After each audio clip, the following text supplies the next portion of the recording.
ভালোবাসিস, তাহলে আমি তোর কাছে যা চাইবো তুই আমায় দিবি?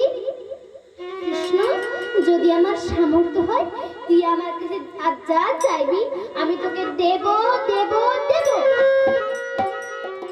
কৃষ্ণ বলছে, এই বন্ধু, আমার না বড় নাড়ু খেতে ইচ্ছে করছে রে। নাড়ু? নাড়ু আমি কোথায় পাবো বল? নাড়ু আমি কোথায় পাবো? ঠিক আছে কৃষ্ণ, তুই যখন চেয়েছিস কাল সকাল হোক, আমি তোকে নাড়ু দেব দেব দেব। আচ্ছা মায়েরা, ভক্ত যদি ভগবানের কাছে প্রকৃতভাবে কিছু চেয়ে থাকে, ভগবান তার আশা পূরণ করে না? কি মায়েরা, করে তো? যদি প্রকৃতভাবে কেউ কিছু চেয়ে থাকে, তার প্রমাণ দিয়েছে ভগবান মহাভারতে। ভক্ত যদি প্রকৃতভাবে মনে প্রাণে কিছু চেয়ে থাকে, ভগবান তার আশা একদিন না একদিন ঠিক পূরণ করে দেয়। কুরুক্ষেত্রের যুদ্ধ শেষ করে ভীম অর্জুন দুই ভাই ঝগড়া লেগেছে। এ বলে আমার জন্য জয়, ও বলে আমার জন্য জয়। ভীম বলে আমি না থাকলে দুর্যোধনের গুরুভঙ্গ করতো কে? আর অর্জুন বলে আমি না থাকলে ভীষ্মকে সরাসরি দিত কে? দুই ভাই এতজন ঝগড়া লেগেছিল না, আর ঠিক সেই সময় পেছন থেকে একজন একেবারে খিলখিল করে চলল। ভীম আর অর্জুন পেছন ঘুরে দেখে বলে, এই তুই কে? আর তুই আমাদের দুই ভাই ঝগড়া দেখে হাসছিস কেন? পেছনে যে হাসছিল বা সে বলছে, এই শোনো শোনো শোনো, তুমি আমায় চেনো না, কিন্তু আমি তোমায় ঠিক চিনি। ভীম অর্জুন বলে, ও বাবা, আমি ওকে চিনি না, ও নাকি আবার আমায় চেনে? এই তুই আমায় কি করে চিনলি? বলে, শোনো, শুধু তুমি তো চন্দ্রবংশের ছেলে, তুমি কি ভাবলে তোমায় আমি চিনি না? শোনো শোনো শোনো, শুধু তোমায় নয়, তোমার বাবাকে নয়, তোমার দাদুকে নয়, তোমার গোটা বংশের পরিচয়টাই আমার হাতে। ভীম অর্জুন বলছে, কই বল দেখি। তখন যে পেছনে হাসছিল সে বলছে, তাহলে শুনি না, আমি তোমার কে হই?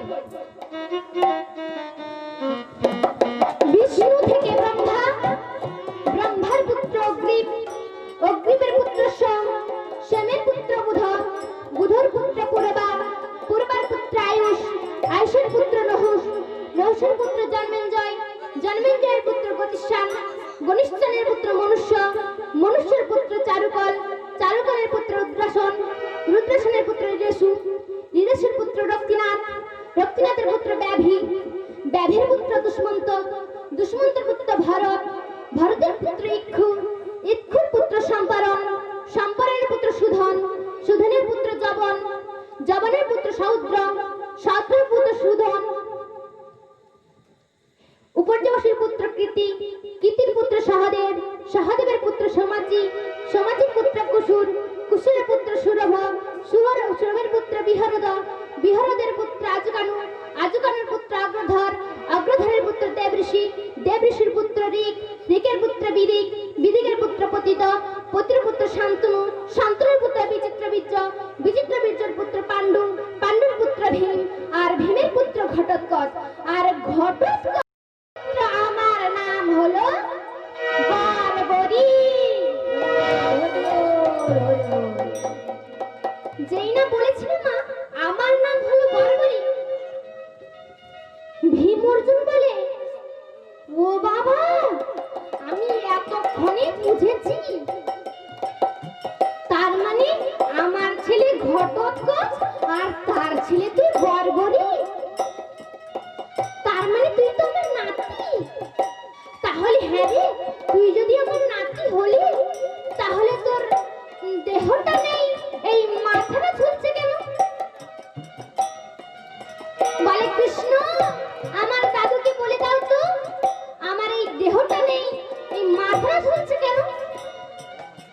কৃষ্ণ সাজি, কৃষ্ণ বলছে, ভীম অর্জুন, এই যে তোমার নাতির দেহটা নেই কেন জানো? সবাই যেদিন যাচ্ছিলাম আনন্দ করে কুরুক্ষেত্রের মাঠে, সেদিন যখন আমি রথ থেকে একবার গেলাম।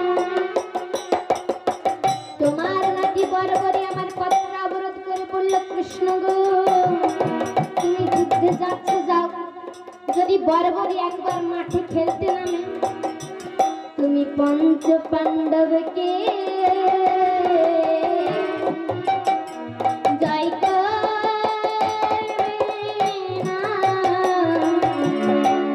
তুমি পঞ্চ পাণ্ডবকে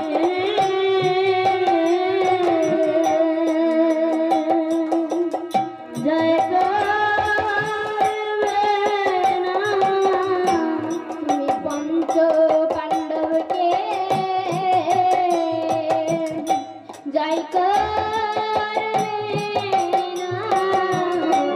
তুমি পঞ্চ পাণ্ডবকে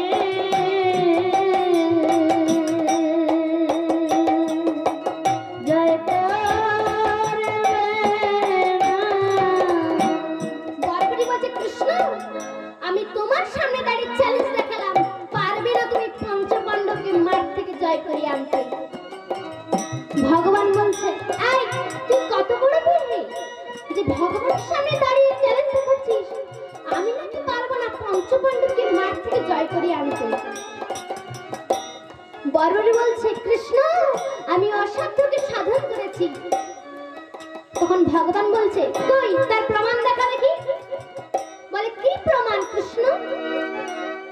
তখন ভগবান বলছে, ওই একটা বাণ মেরে ওই গাছের পাতার সব পাতাগুলো তোকে ছিদ্র করতে হবে। আর বরবরি যেই না বাণটা মেরেছে না, বরবরি বলছে, কৃষ্ণ কি তো সোজা কাজ, একটা বাণ মেরে গাছের পাতাগুলো ছিদ্র করবো তো।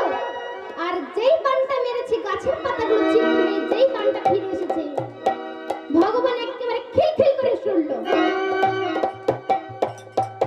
তখন বরবরি বলছে, কৃষ্ণ তুমি হাসো কেন? তখন ভগবান বলছে, বাহ আমি হাসবো না। বরবরি তুই তো গাছের পাতাগুলো ছিদ্র করলি, কিন্তু বরবরি তুই এখনো চারখানা পাতা ছিদ্র করিতে পারিসনি। বরবরি বলছে, কই কই কই তুমি দেখাও দেখি। বলে, কেন দুটো হাতের তলায়, দুটো পায়ের তলায়, কই কৃষ্ণ কই কই তুমি দেখাও। যেই না ভগবান আমার করুণার হাত দুটো খুলে দিল, হাতের তলার পাতা দুটো ছিদ্র হলো। চরণটা সরিয়ে দেখলো, চরণের তলার পাতা দুটো ছিদ্র হলো। চুপ করে ভগবান, হাতের তলায় যাকে রাখলাম তাকেও ছিদ্র করলো, পায়ের তলায় যাকে রাখলাম তাকেও ছিদ্র করলো। তাহলে তো সত্যি এর হাত থেকে পঞ্চপাণ্ডবকে বাঁচানো যাবে না। চিন্তায় পড়ে গেল ভগবান। কিছুক্ষণ পরে বলল, আচ্ছা বরবরি একটা কথা ছিল। বরবরি বলছে, কি কথা কৃষ্ণ? আচ্ছা ভীম তো তোর দাদু, ভীমের ছেলে ঘটোৎকচ আর তার ছেলে তো তুই বরবরি, তার মানে তো ভীম তো তোর দাদু। তাহলে তুই তো দাদুর দলে না গিয়ে ওই দুর্যোধনের দলে গেলি কেন? বরবরি বলছে, কৃষ্ণ আমি তোমাকে সময় মতো বলে দেব, আমি আমার দাদুর দলে না গিয়ে ওই দুর্যোধনের দলে গেলাম কেন। তখন ভগবান বলছে, তাহলে বরবরি মাঠে খেলতে নামার আগে তোকে আমার সঙ্গে খেলতে হবে। যুদ্ধ চলছে ভগবান আর বরবরির মধ্যে। আর যুদ্ধ চলতে চলতে ভগবান সুদর্শনকে আহ্বান করল, সুদর্শন।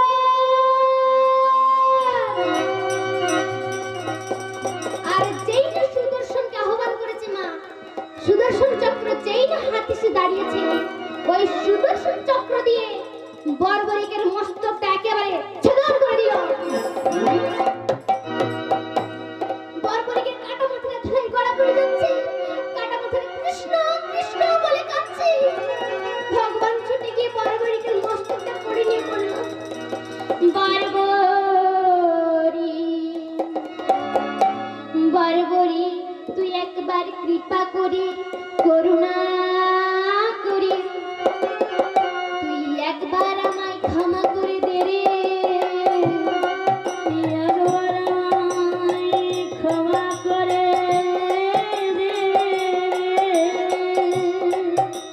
বর্বরী, তুই কেন বললি আগে তুই কৃষ্ণ ভক্ত?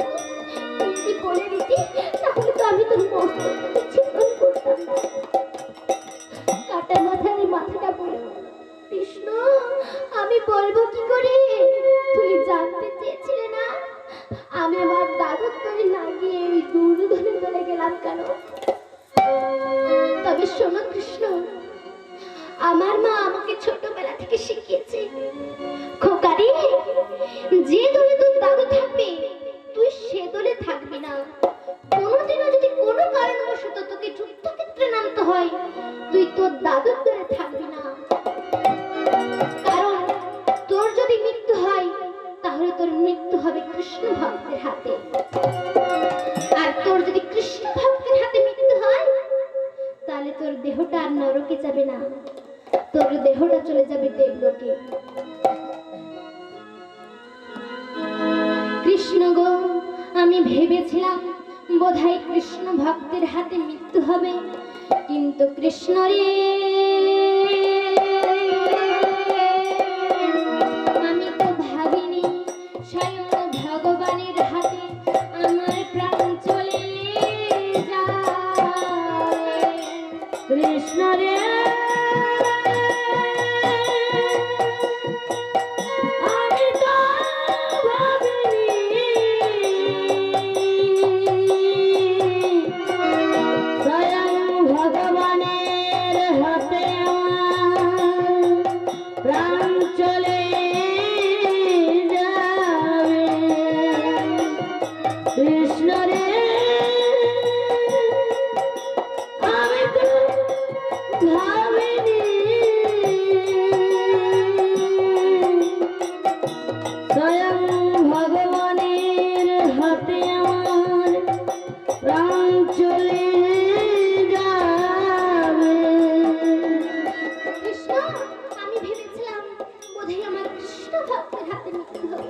কিন্তু কৃষ্ণ রে আমি কোনোদিনও ভাবিনি যে স্বয়ং আমার কৃষ্ণের হাতে মৃত্যু হবে।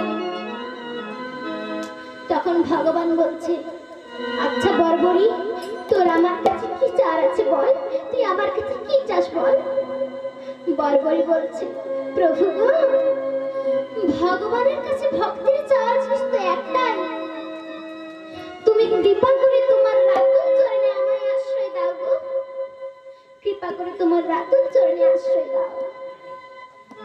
নিতাই গৌর কৃষ্ণ প্রেম হরি হরি বল।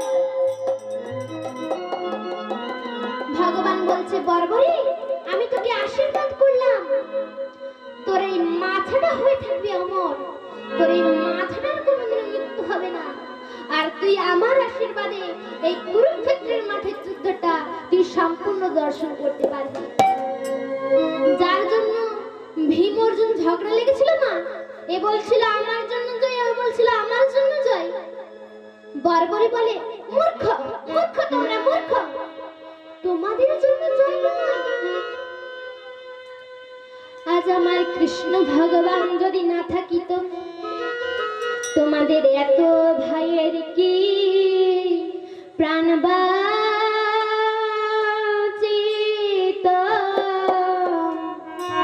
কৃষ্ণ ভগবান যদি না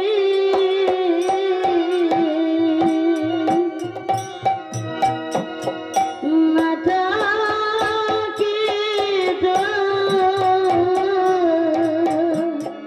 তোমাদের এত ভাইয়ের কি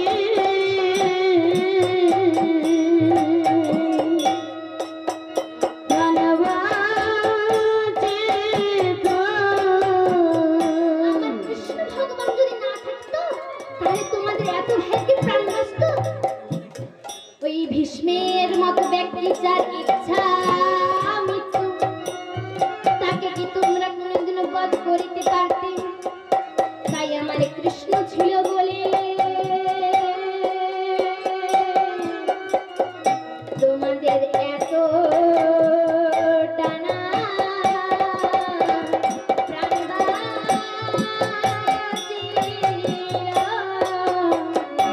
তোমাদের এত টানা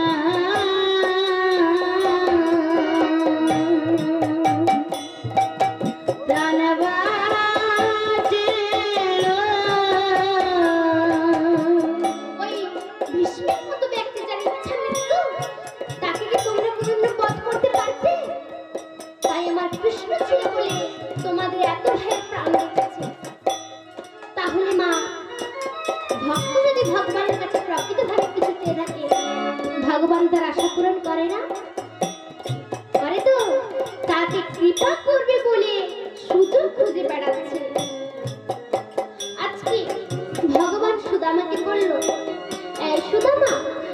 আমার না বড় নাড়ু খেতে ইচ্ছে করছে রে। নাড়ু নাড়ু আমি পাবো কোথায় বল? নাড়ু আমি পাবো কোথায়?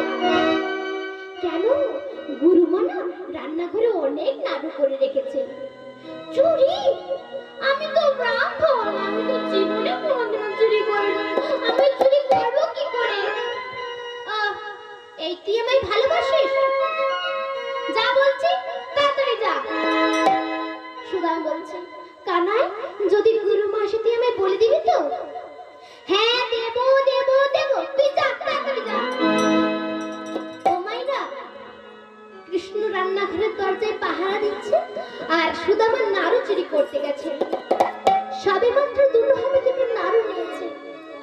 ভগবানের মনে পড়ে গেল সেই কাঁচা ছোলার কথা। ওরে, সেদিন ছোলাগুলো তুই নিজে সেবা করে আমার সাথে মিথ্যা আচরণ করেছিলিস। আমায় বলেছিলিস তুই ছোলাগুলো খাসনি, ফেলে দিয়েছিস। আজ সেই শাস্তি তোকে আমি আজ দেব। কৃষ্ণ রে, কেন বিনা অপরাধে আমার গুরুমার কাছে তুই চরকবার দিলি। দরজায় দাঁড়িয়ে ডাক দিল, গুরুমা গুরুমা। গুরুমা সে বলছে, কৃষ্ণ এখন কৃষ্ণ কি হয়েছে বাবা? তুই আমার করে ডাকছিস কেন? গুরুমা তুমি তো রোজ বলো যে তোমার কৃষ্ণ নাকি তোর, আর সবাই সাধু আর সবাই ভালো। দেখবে সে গুরুমা আজকে চুরি করছে। গুরুমা বলছে, কই কৃষ্ণ আজকে চুরি করছে? রান্নাঘরের দরজায় এসে দেখলো সুদামা সবে মাত্র দুটো হাতে দুটো নাড়ু চুরি করেছে। দরজায় দাঁড়িয়ে গুরুমা ডাক দিল, সুদামা। যেই না সুদামা গুরুমা বলে ডাক দিয়েছে, দরজায় দাঁড়িয়ে কৃষ্ণ মনে মনে বলল, ওরে, সেদিন কাঁচা ছোলাগুলো তুই নিজে সেবা করে আমার মিথ্যা আচরণ করেছিস আমার সাথে। তুই আমায় বলেছিলিস যে ছোলাগুলো তুই খাসনি, ফেলে দিয়েছিস। আর সেই শাস্তির জন্য আগে এই শাস্তি দেব। দেখ কেমন লাগে। কৃষ্ণ রে,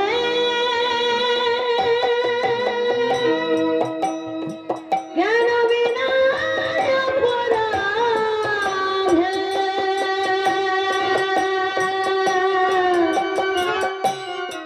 আমার গুরুমার কাছে তুই চরকবার দিলি। একবার তো বলতে পারতিস তুই আমার মুখ দেখতে চাস না? আর তুই যদি বলে দিতি তাহলে তো আমি এখান থেকে চলে যেতাম। তুই কেন আমার গুরুমার কাছে তোর সাথে দিলি বল? তুই কেন আমার গুরুমার কাছে তোর সাথে দিলি? গুরুমা এসে বলছে, সুদামা, ছি ছি ছি ছি ছি, তুই এত বড় চোর? আমি রোজ কৃষ্ণকে বলি ও নাকি চুরি করে, তার মানে তুই চুরি করিস? সুদামা বলছে, গুরুমা তুমি বিশ্বাস করো, আমি চুরি করিনি, আমি চুরি করিনি। কৃষ্ণ মিথ্যা বলছে।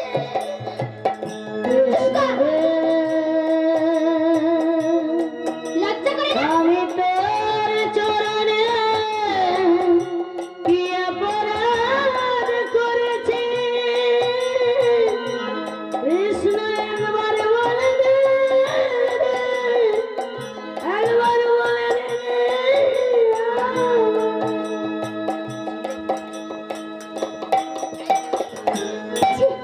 এত বড় তুই চোর? আমি ভেবেছিলাম তুই আমার হারিয়ে যাওয়া সন্তান। আজ তুই যখন এরকম কাজ করলি, যা বেরিয়ে যা, দূর হয়ে যা, আমার কাছ থেকে দূর হয়ে যা। গুরুবার কাছ থেকে বিদায় নিয়ে কৃষ্ণের কাছে গিয়ে দাঁড়িয়েছে। কৃষ্ণ, আমি চলে যাচ্ছি। তুই আর শতবার ডাকলেও আমার নয়ন করে রাতুল চরণে আর মিলবে না।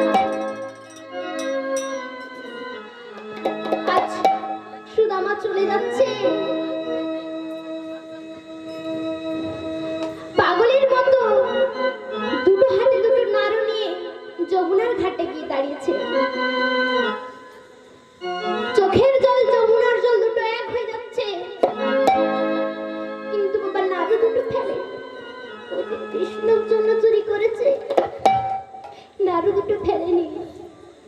কৃষ্ণ সে বলছে, হ্যাঁ নাড়ু দে, নাড়ু দে, তুই তো আমার জন্য চুরি করেছিস, নাড়ু দে। না দেব না, নাড়ু দে, তুই তো আমার জন্য চুরি করেছিস। কৃষ্ণ রে, তোর লীলা বোঝা যে বড় ভারী। আজ তুই নিজের চোর সাজিয়ে তুই এখন যেন কিচ্ছুটি জানিস না। কৃষ্ণ যেন সত্যি কিছু জানে না। এই নাড়ু দে, নাড়ু দে, তুই তো আমার জন্য চুরি করেছিস, নাড়ু দে। না দেব না, তুই শতবার ডাকিস আমি তোকে দেব না, দেব না, দেব না। দুই বন্ধু যেমন বন্ধুর ঝগড়া হয়, ঝগড়া হচ্ছে সুদামার কৃষ্ণের মধ্যে। এ চাইছে দেবে না, এই নাড়ু দে, দে না, তুই তো আমার জন্য চুরি করেছিস, নাড়ু দে। না দেব না, তুই যদি শতবার ডাকিস আমি তোকে দেব না, দেব না, দেব না। দিবি না? না দেব না। দিবি না? না দেব না। দিবি না? না দেব না, দেব না, দেব না, দেব না। তবে শোন সুদামা, আমিও তোর কাছে প্রতিজ্ঞা করলাম, যতদিন না তুই আমার কাছে ভিখারির মতো হাত পাতবি আমিও তোকে কোনোদিন কিছু দেব না, দেব না, দেব না।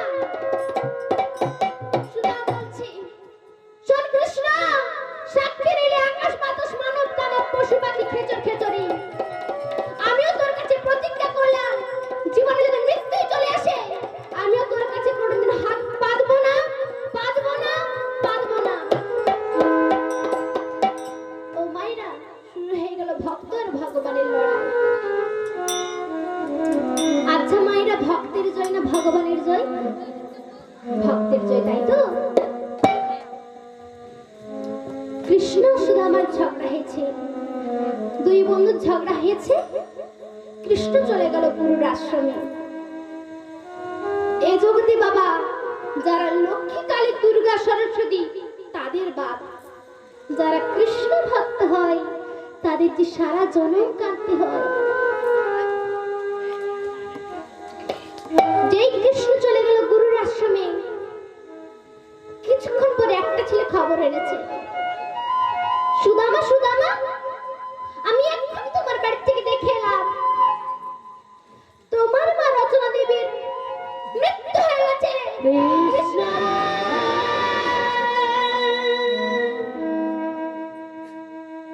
কেন বিনা অপরাধে আমার গুরুর কাছে তুই চোর অপমান দিলি।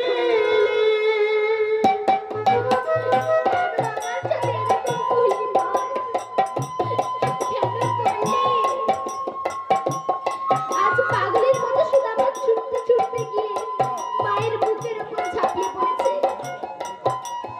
ও মায়েরা, এই জগতে তোমাকে ভালো সবাই বাসে, কিন্তু মার মতো ভালো তোমাকে আর কেউ বাসে না। যার মা চলে যায় তার যে সব চলে যায়। সুদামা বলছে, গুরুমা, আমি তোমার কাছ থেকে বিদায় নিয়ে আমি ভেবেছিলাম আমি আমার মার কাছে এসে আশ্রয় নেব, কিন্তু আমার মা আমার উপর চিরধর্মের মতো অভিমান করে চলে গেল। ও মামা, ও মামা, ওঠো না গো, ও মামা ওঠো না, কে তোমার সুদামাকে খাওয়াবে, কে তোমার সুদামাকে চান করাবে, কে তোমার সুদামাকে মানুষ করবে? ও মামা, একবার তোমার সুদামাকে ডাকো না। পাড়ার লোকেরা বলছে, কাঁদিস না বাবা, কাঁদিস না, এ জগতে যে কেউ কারো নয়, কেউ কারো নয়।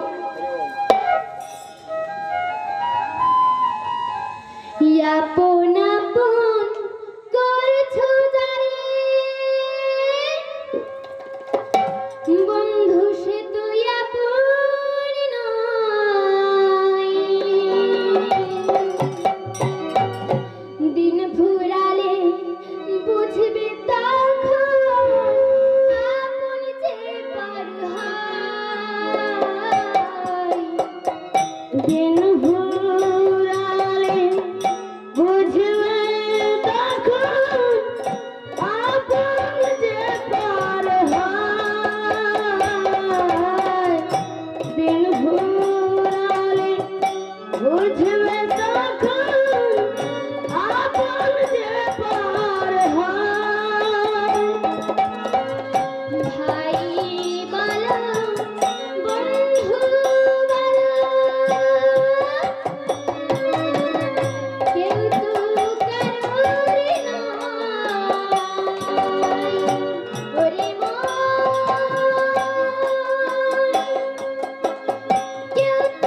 ওরে মা